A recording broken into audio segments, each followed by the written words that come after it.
Ladies and gentlemen, welcome back to another video. Today I'm going to show you exactly how to use the easiest deck in Clash Royale history to get free trophies, free wins. And I know that sounds great and it probably sounds too good to be true, but it's not. Let me propose a scenario.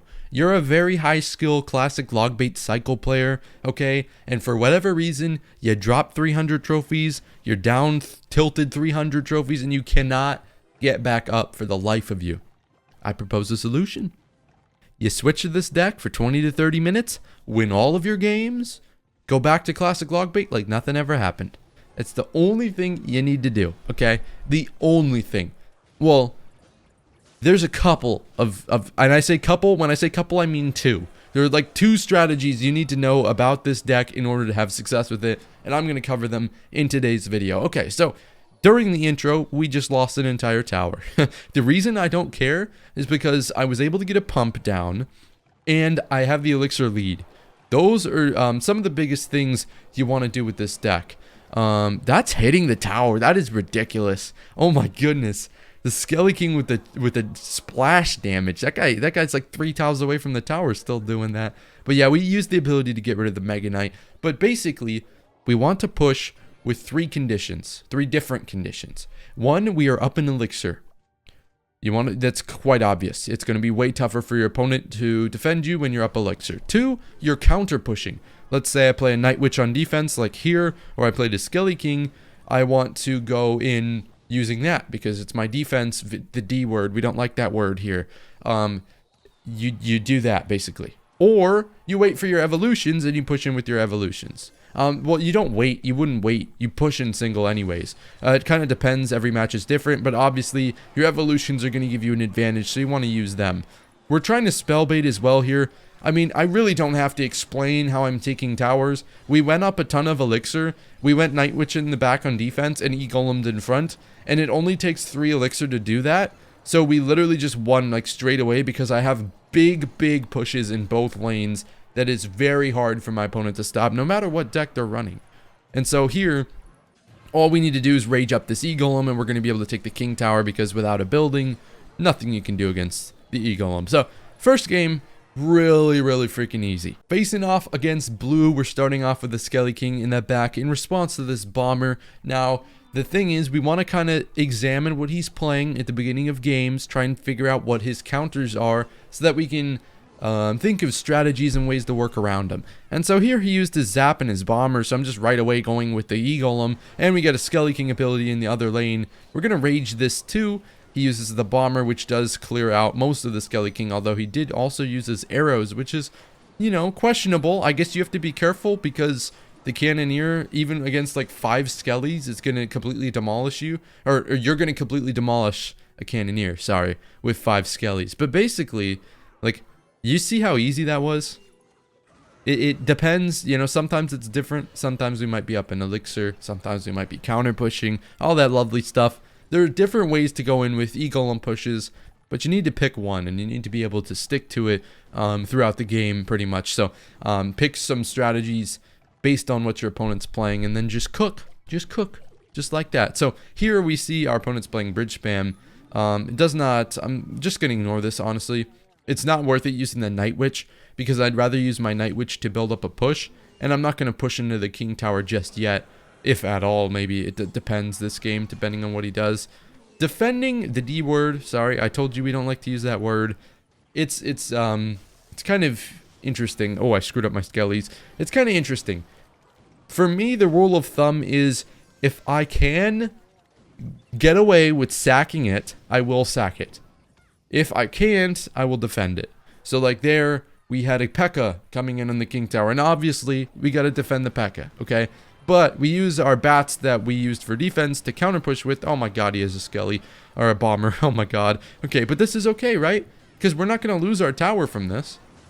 We're still not going to lose our tower, because we have the Skelly King, and he doesn't have enough elixir to pop ability immediately. And even if he did, it wouldn't do anything. It'd go back to the Skelly King, and he still had to play defense at the same time, which is another important aspect. Make sure if you are trying to tank damage, you are only doing it because you want to either support your E-Golem push, or your opponent has to defend your E-Golem push. Because You shouldn't just sack things if you don't plan on going with the eagle and push, or you don't already have one down. Going Skelly King once again in the back to start off this game against Vegas. But once again, we do need to be focusing on making sure everything is kind of planned out. So I've got, I'm going in with this push. I'm going to sack X amount of his troops. At what point am I maybe going to start defending? Well, if I get 3 crowned.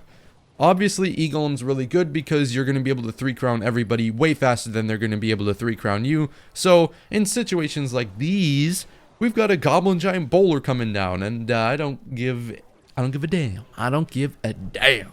Because all we need to do is just more offense. Because with the Cannoneer, it is very rare that things are actually going to 3 crown you in one push. So you never need to worry about it. That's another thing that makes the Cannoneer important. Oh, I just realized there was an Evo Bomber back there. I wasn't paying attention. You probably shouldn't go ability into an Evo Bomber. By the way, don't do that. But yeah, that's as you can see, we're just using bats for defense. And I have to use the Night Witch, obviously. I could use an E-Golem, but I'd rather use a Night Witch because, yeah, literally, I was noticing that he did have a ton of Elixir, so there wouldn't really be a point to E-Goleming with just bats when he's up a ton of Elixir. There's no point to that. But now, he's down Elixir because he went with the Goblin Giant because he thought that we were going to go in with the push. So, just like that, I mean, he does have a Mother Witch, but he plays it now, but I don't think it does anything. It may, like, kill one of the blobs, but yeah, GG. That's literally it. By the way, guys, I am going to start a new comment of the day thing where I'm going to show off my favorite comment from the previous video at the beginning of the new video. Also, I'll pin comments based on my favorite or the best ones. So get your best comments ready, and we'll see if you're previewed at the start of every video, which would be kind of cool. If you have any ideas on how to make that like better, how to make a better comment of the day system, I'm down to hear your feedback as well. But yeah, that's pretty much it for that. We're going in with E-Golem first play this game because, this is beautiful. Obviously, it doesn't quite work here, or at least it didn't quite work. He is down a little bit, and we have a fully charged Skelly King ability, so he does go bats, unfortunately. I think if I waited a little bit longer on the arrows, that doesn't matter. It literally doesn't matter. Okay, that's good. Anyways, wow, E-Golem first play might actually be a thing. I would probably advise against it, just because you don't know what your opponent's playing, but I felt like risking it just to see how good it would be, and it actually kind of was decent, which is surprising. We do fully defend the E-Giant here. We take a little bit of damage, but, it's E-Golem. Do we really care about taking a little bit of damage, bro? No. That's another reason why you need to use the Cannoneer if you are going to use this deck, because the Cannoneer allows you to defend things like the E-Giant and other units when you don't have big DPS units.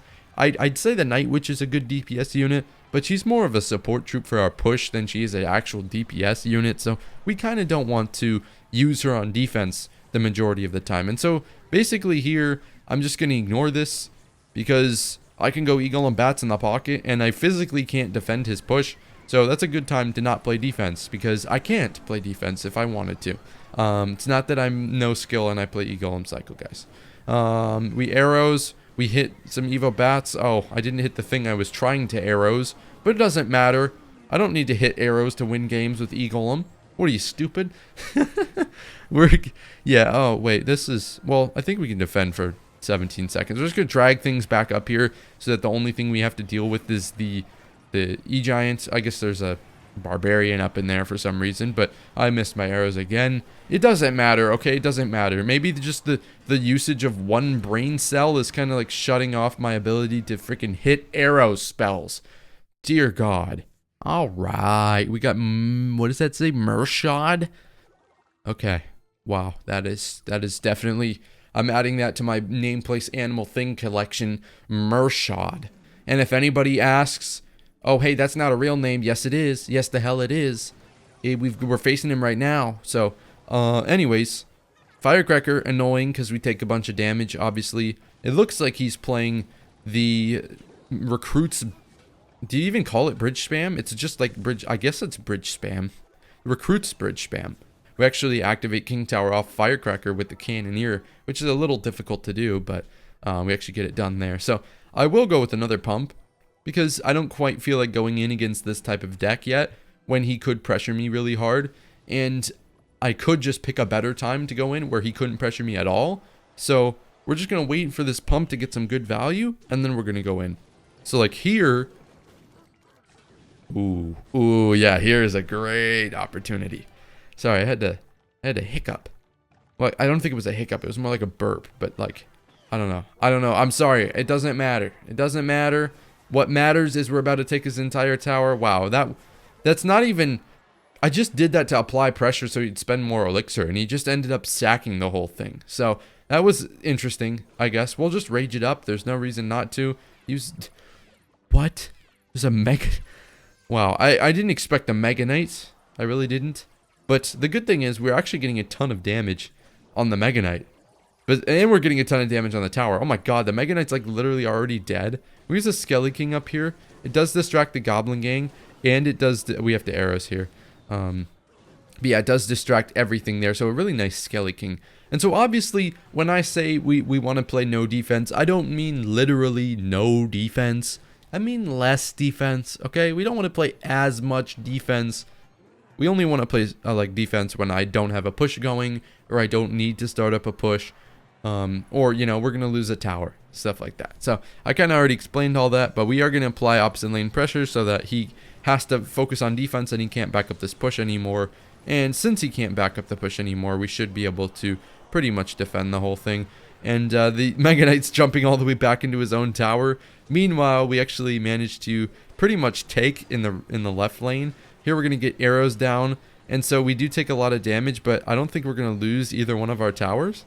So bend, don't break defense from us here. And all we need to do is take that left tower down with an arrow spell. We're going to pop the ability first, just in case, I don't know, he does anything crazy. We should be able to take... oh, I didn't need to arrows it, because the bats. Oh, we get the 2 crown. Facing off against Zenobia from Untilt Royale. Let's see what he's got for me. We're going to go Skelly King, obviously, the back as soon as we can every game. I think that's a pretty good play, just to apply some pressure, because we can get our bats going, or get our skellies going, and we can give him a little bit of a charge.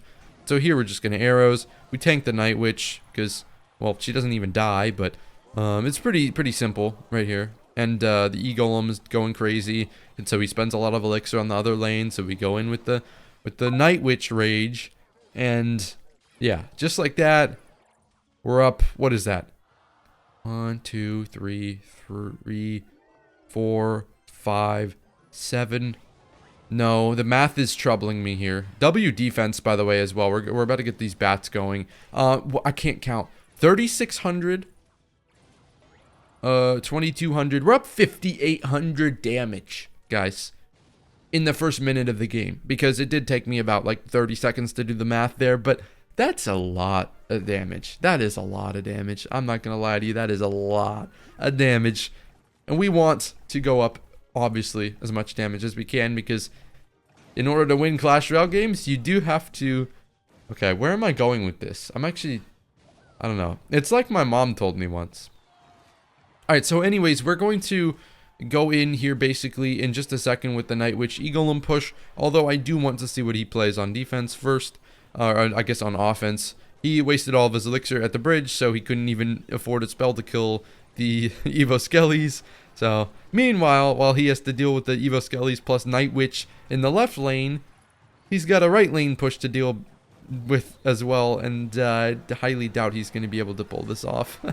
So we actually won't 3 crown him right this instant, because the Evo archers do get a lot of value since I did use my rage. It's a bit unfortunate, but it's okay. We didn't... this first world problems, guys. Oh, we didn't 3 crown him in the first 3 minutes of the game. Womp womp. Arrows here is nice. Skelly King as well. We're gonna go bats. I'm actually surprised. I've been talking about how I don't like to play defense with this deck. It's just not how you play it. But we haven't taken a lick of damage this entire game. We're 2 minutes and 40 seconds into the game. We haven't taken a lick of damage, bro.